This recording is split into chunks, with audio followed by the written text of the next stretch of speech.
My mistake. The Seattle Mariners are actually the greatest baseball team ever assembled, and they will never, ever lose another baseball game, right? What is up? What is going on, everybody? Welcome back and welcome into the Seattle Mariners post-game recap. Mariners defeat the A's 6-4 this afternoon. They improved to 71-70 on the season's last game the Mariners are ever going to play in the Oakland Coliseum.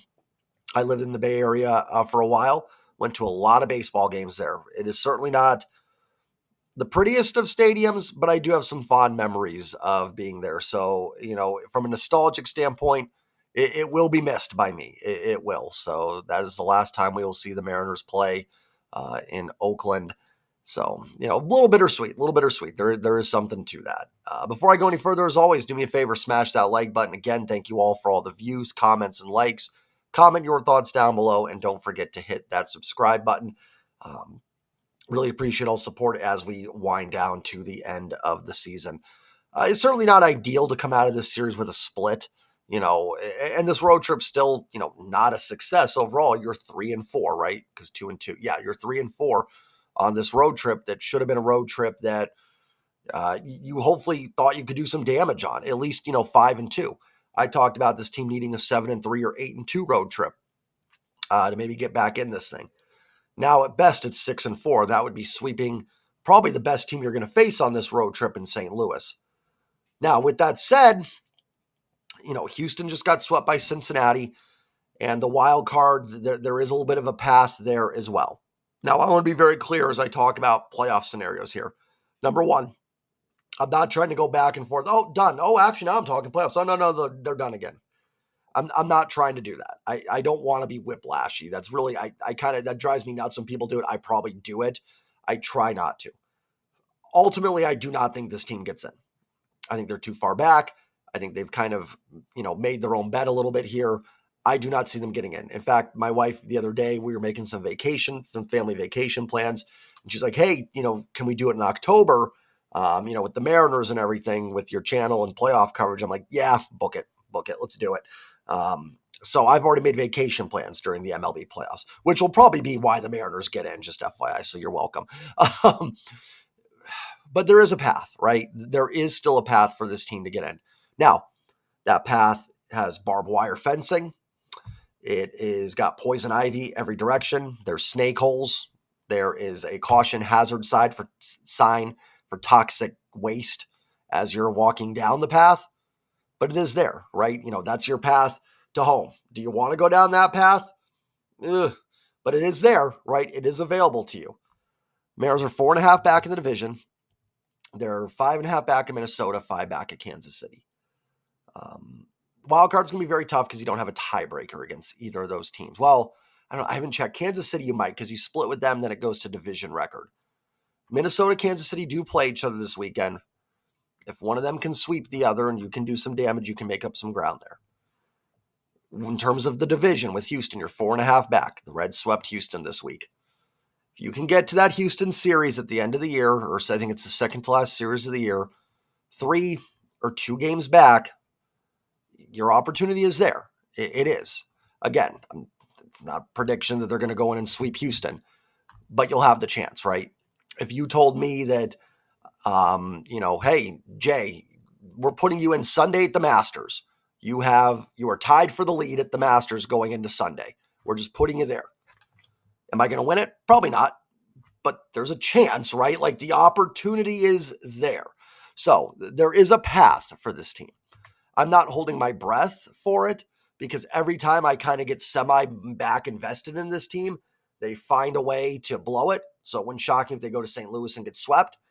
But it would be very Mariners to somehow pull this to with 1.5 and 2 games, deficit or something like that. So I'm not saying that again to be, if you're still someone that's done, I get it. I kind of am too. But I've got to talk about it, right? They have made up 2 games in the last 2 days in the standings. I can't not address that. I know some people don't want to hear it, and I get it. I do. And I know people do want to hear it, right? Because like I said, there is a path.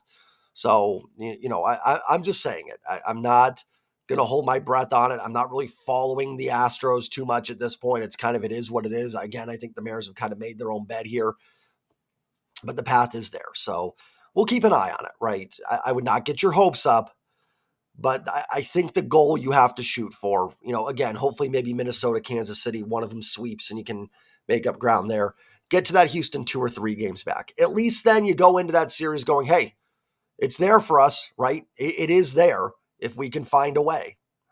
And it's an opportunity that, not every team's going to have. So that it's there. That's all I'm saying. So let's get into this game today, which the Mariners win 6-4 to get the split in Oakland. Good to see the offense again, putting up some runs after 16 yesterday. Last 2 games, the team has looked good, and it's been fun to watch them. They've been enjoyable for the last 2 games, which has been nice, regardless of what they've done in the standings. And it's good to see them get back over 500, at least for right now. Brian Wu, a native of the Bay Area, the final Mariners starting pitcher to pitch in the Coliseum. 5 innings, 8 hits, 2 runs, 2 earned, no walks, 6 Ks. A lot of hits. Listen, this A's offense I talked about in the 2 games the A's won. Not a bad offense at all. It's actually been pretty good. I think the A's are going to be scary next year. Honestly, I do. And the division's not going to be easy next year because Texas is going to be willing to spend to bounce back. Houston's Houston.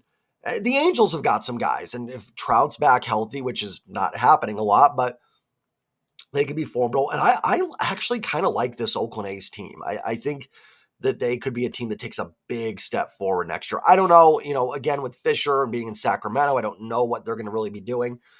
But I like some of the hitters here. I think they've got some pitching if they can maybe find a way.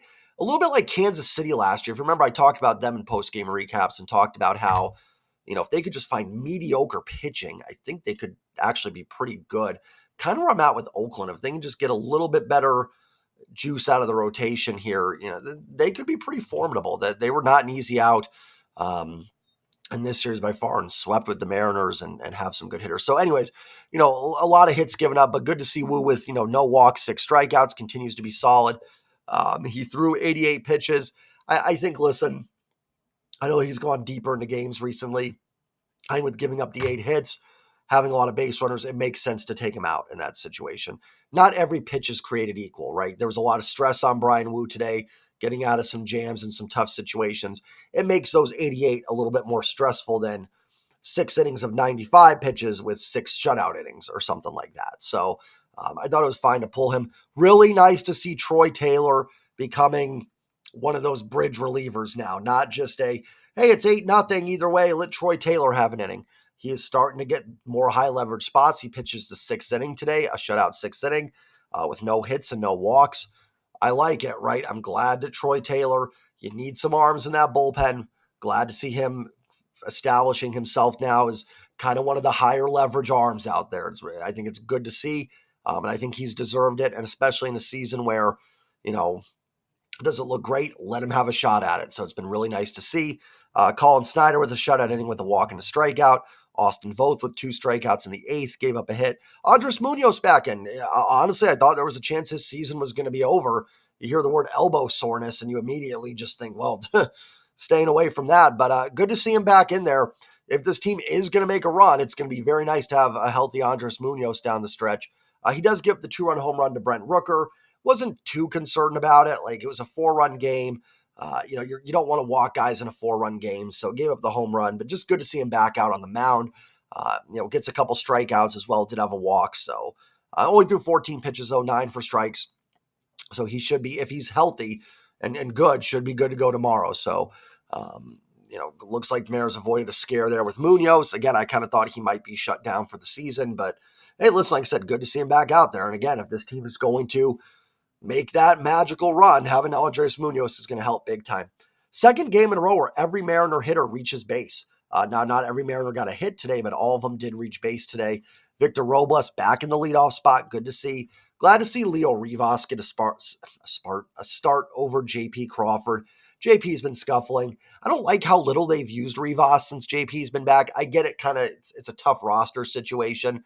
I'm not against JP reclaiming that starting job, but I think this is only Rivas' second start since JP's been back. Good to see him in the lineup. He was swinging a pretty good bat, good glove. I'd like to see Rivas get more playing time here. So I was glad to see him get the start. But Robles 2 for 3 with a couple base hits. OPS back up to 773. Like I know I'm repeating myself, but went from cold back to, red hot, cold, now back to red hot. Good to see. Again, this lineup, I've talked about it. Again, if you want to make that run, a lot of these guys have got to get hot for the final month. Good to see Robles heating up. Speaking of a guy you need to get hot and has had a nice road trip, Julio Rodriguez, 1 for 4 with a mammoth 448-foot home run. Scores 2 runs, drives in a run on the home run, and works a walk. Nice little road trip for Julio. We're getting not quite August of last year, but we're having a pretty solid month from Julio Rodriguez. So it's going to go a long way for this team if they can mount anything. They're going to need Julio to keep it up. Cal Raleigh, 2 for 4 with a 2-run home run. Cal had a nice series, hit a couple bombs, had a couple run scoring doubles.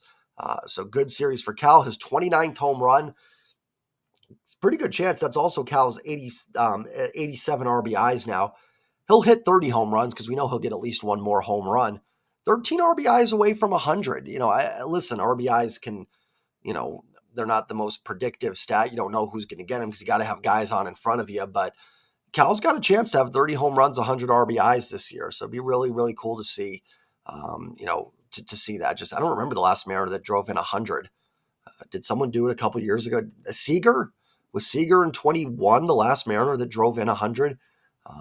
I could look that up, but it feels like it's been a while. So it'd be really cool to see Cal go 30 with 100 RBIs. So he's got a shot. Great game from Luke Raley, 3 for 5, 2 doubles and a home run, 3 extra base hits. I thought that home run was big in the 9th. Mariners had left a lot of guys on base. And look, listen, Rooker hit the second home run in the 9th, so who knows? Raley doesn't get that 2-run home run. We may have been looking at a tie game in the 9th, and it's been a problem for the Mariners adding on, so it was good to see. Kind of interesting note with the box score. Mariners scored 2 runs in the bottom of the first. A's didn't respond, but in the 3rd, the Mariners get a run, A's get a run. In the 5th inning, the Mariners get a run, the A's get a run. And in the 9th inning, the Mariners get 2 runs, and the A's get 2 runs. So those 2 runs on the Cal Raleigh first inning home run were the difference. Not crazy or anything, but just kind of a unique box score there. A great game from Raley. Listen, you guys all know where I stand on Jerry, right? Like I think it's time to move on, there and make a change and get someone else in the front office. But nice trade there with Luke Raley, right? Turned Mike Leake into Jose Caballero and turned Caballero into Luke Raley. For all the misses the Mariners have had, unfortunately, the Garvers, the Wongs, the Fraziers, even Polanco, who's been, better than Frazier and Wong, but still not what we wanted them to be. Rojas, Urias, for every ding, ding, ding that's gone wrong for Jerry and company, Luke Raley's been a win. He has been a really solid player for this team, and a good guy to root for too. Just kind of fits in, well with the vibes. So, really happy with what Luke Raley has provided this year for the Mariners. Turner was 0 for 4 with a walk. Polanco was 1 for 5. Haniger 1 for 4 with a base hit. Rojas 1 for 4 with a base hit. Rivas 0 for 3 with a walk. So like I said, every Mariner, Turner and Rivas don't get hits, but they do each work a walk today. So nice win for the Mariners. Good to see them win back-to-back games. Nice to see them take advantage of other teams losing for once. I can't remember the last time the Mariners made up 2 games in the standings in 2 days. It has been a minute, that is for sure. So, again, I'm going to reiterate things I've reiterated, almost every day on these post-game recaps. Still super disappointed with this season overall, right? Like, I want people to know that too. A couple wins isn't going to make me go, oh, sorry, back in, outside of joking a little bit in the beginning of the video with them being the best team ever. It's always good to see them win. It's enjoyable, but there's definitely still, a lot of frustration over this team. And 4.5 games back is not where they should be after having a 10-game lead in June. I just want to reiterate that because I don't want people to think I'm trying to just go sunshine rainbows for everything with this team. Oh, hey, they're 4.5 back. Believe again. I am just trying to point out that the path exists. It does. And if you can, the goal has to be getting that Houston series 2 or 3 games back. I know you might think, well, why can't they make it less than that? Sure, that would be great. I mean, I would love that. That would be ideal. But you're still going to lose a game at some point when Houston wins one. So you're not just going to be able to make up ground every day either. Hopefully you can get to it at 3 back. 2 would be, I think, ideal. But either way, you're going to have to sweep it more than likely. I mean, unless you can get it to 1 game back. And the tiebreaker doesn't even matter really anymore against Houston because, the only way Houston would get the tiebreaker is if they sweep you. I think that would be the only way. And who cares at that point because you're out of it. Even if Houston wins that series, you're probably going to be done. The only path you may have is sweeping Houston in that final series, and that may not even do it for all we know. So that, in that sense, like, you are going to have the tiebreak over Houston. You know what I'm saying? Like, if you're going to have a chance to win the West, you will have the tiebreaker. I hope that makes sense what I'm saying. So more likely, you're just going to have to pull even with Houston, which, again, I don't think they're going to, but it's there. So it's something to at least hold out a little bit of hope for. I do want to give a channel update. So if you guys don't care about any of that, you can click off the video right now. Thank you for watching. Appreciate it. I want to talk a little about my Seahawks coverage. Maybe I should do this at the beginning of the video. Maybe I'll remind people tomorrow at the beginning of the video. I will not be doing post-game recaps for the Seahawks like I did last year. Couple reasons for that. One, I need a little bit of a break from doing post-game recaps, and I enjoy every minute of it. I love all of you. It's not like oh God, like I just don't. It's tough though, right? Because every Mariners game I'm watching with that, like, okay, I got to remember that. Got to talk about that. Oh man, I'm going to have to break that down. Stuff like that, where it does almost start to feel like a job at times, which if this was my full-time job, I would love it. I want to just kind of sit back, relax, and watch football this year. There's a lot of great Seahawks coverage out on YouTube right now. Hawk bloggers killing it right now. Plenty of others that cover Seattle Seahawks football. I'm going to let them worry about the stresses of the post-game recaps. I'm going to have my brewskis and watch football this year. So I will not be doing post-game recaps. Now, that doesn't mean Seahawks coverage is going away. I'm still going to have Seahawks videos every Wednesday. I'm going to do the week that was for Seahawks football. We'll talk about the game, some injury news. Maybe we'll look at, DVOA, where they rank in there, the advanced analytics. We'll look at the numbers, how they're doing, and we'll talk about the next week's game. Mariners Sir may be joining me for those. It'll allow me to kind of take a deep breath after the games and just sort of break it down as an analyst more than a fan. Not that I love my Hawks. I'm diehard, but it'll be more of that type structure. Doesn't mean there won't be a post-game recap. There may be some games I'm like, I got to talk about that. I have to talk about what just happened. So it may happen, but I'm just saying in general, I'm not going to be doing it. My plan for the off season with this channel is obviously Seahawks Wednesdays. So there will be Seahawks coverage. And I will also try to have Mariners videos up once a week as well. Whether that's just, right as the season ends, discussing moves we think they should make. Maybe we'll discuss any personnel changes they make for sure. If they do make personnel changes, we'll look at possible replacements. We'll dive into free agency. If there's, hopefully, if there's moves they make, we'll break those down. So the goal is to also have a Mariners video up once a week as well during the offseason to suffice your Mariners needs as well. So that is the plan for the offseason. Again, it's just, I just, for football, Sundays are a big deal for us with football. A lot of family over, a lot of friends, like I said, the beers are flowing. So I'm not going to be able to come on after the games and do post-game recaps for the Seahawks. I will still do Mariners post-game recaps on the Sundays for those, but the Seahawks ones won't happen. Again, I may get the itch October, November. You never know. But for the most part, I'm probably just going to be kind of watching football. And there are so many good Seahawks content creators I suggest subscribing to, following. Doesn't mean I won't have content, but it's going to be more Mariners focused, obviously. So just wanted to talk about that real quick. I'll maybe do it at the beginning of a video in case everybody's left this one already. Have a great night, everybody. Enjoy the Mariners win. Feels good. Couple in a row. Hopefully they can carry that over into St. Louis. Bryce Miller, Logan Gilbert, Luis Castillo in that series.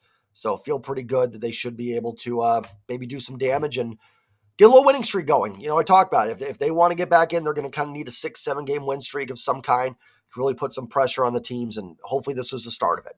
Have a great night, everybody. Enjoy the start of football season. Ravens, Chiefs tonight.